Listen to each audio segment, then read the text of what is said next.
మనిషిని చంపి బ్లూ డ్రమ్ములో కుక్కటం ఓ రకమైన సైకోయిజం. మనిషిని ముక్కలుగా చేసి కుక్కర్లో ఉడికించటం మరో రకం.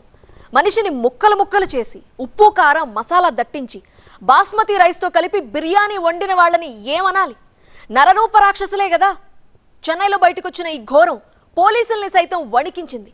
ఇంతకీ ఎవరు వాళ్ళ హంతకులు? ఎందుకని ఆ మహిళను అంత ఘోరంగా చంపి బిర్యానీ వండారు? అది ఉత్తరప్రదేశ్లోని ఆగ్రా రైల్వే స్టేషన్. చెన్నై నుంచి వచ్చిన తమిళనాడు ఎక్స్ప్రెస్ జనరల్ బోగీలో ప్రయాణికులు ఊపిరి పీల్చుకోలేకపోతున్నారు. ఎక్కడి నుంచో విపరీతమైన దుర్వాసన, కుళ్లిపోయిన శవం నుంచొచ్చే కంపు. అందరి కళ్ళు ఓ సీటు కిందున్న ఎరుపు రంగు సూట్ కేసుపై పడ్డాయి. అనుమానంతో కంప్లైంట్ చేశారు. రియాక్ట్ అయిన రైల్వే పోలీసులు ఈ red colour suit case zip తెరిచారు. అంతే, అక్కడున్న పోలీసుల మైండ్ బ్లాంక్ అయిపోయింది. అందులో ఉంది ముక్కలు ముక్కలుగా నరికేసిన ఒక మహిళ శరీర భాగాలు. మృతురాలు ఎవరు? ఈ ఘోరానికి ఒడిగట్టింది ఎవరు అనే ప్రశ్నలకు సమాధానం కోసం ఎంక్వైరీ మొదలుపెట్టారు పోలీసులు.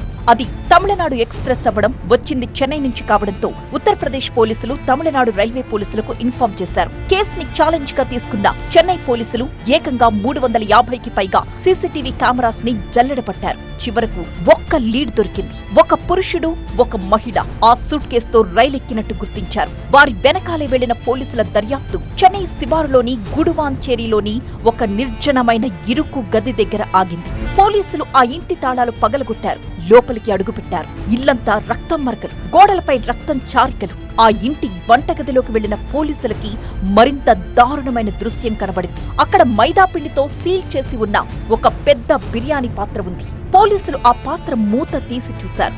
మరుక్షణమే వాంతి చేసుకున్నంత పనైంది ఆ పోలీస్ ఆఫీసర్లకు. ఒళ్ళు గగురు పొడిచి నిజమేంటో తెలుసా? ఆ పాత్రలో ఉంది మామూలు బిర్యానీ కాదు, మనిషి మాంసంతో చేసిన బిర్యానీ. ఓ మహిళను చంపేసి ఆ శరీర భాగాలను బియ్యం మసాలాలతో కలిపి బిర్యానీ పాత్రలో పెట్టి ఉడకపెట్టేశారు ఆ రాక్షసులు. హత్యకు గురైన మహిళ ఒడిశాకు చెందిన హయత్ నిషా.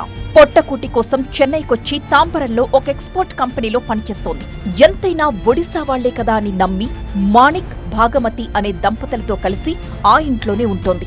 డబ్బు, బంగారం కోసమో ఇంకేదైనా ఆశించారు.